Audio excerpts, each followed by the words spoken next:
समृद्धी महामार्गावर बर्निंग बसचा थरार, प्रवाशांना वाचविले पण चालकाचा होरपळून मृत्यू.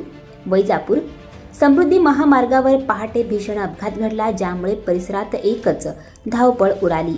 चॅनल नंबर 463 परिसरात मुंबईकडून येणाऱ्या एका खासगी ट्रॅव्हल्स बसला अचानक आग लागली.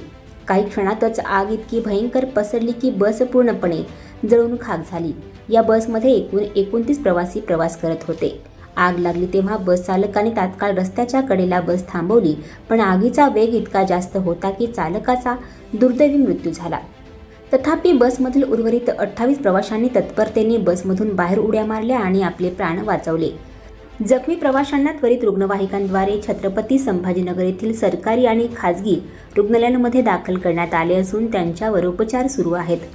घटनेची माहिती मिळताच पोलीस, महामार्ग पोलीस, अग्निशमन दल आणि आपत्कालीन सेवा घटनास्थळी दाखल झाली. अग्निशमन दलाने आग आटोक्यात आणली, मात्र तोपर्यंत बस पूर्णपणे जळून खाक झाली होती. आग लागण्याचे नेमके कारण अद्याप समजले नाही, पण शॉर्ट सर्किटमुळे आग लागली असावी अशी प्राथमिक शक्यता वर्तवली जात आहे.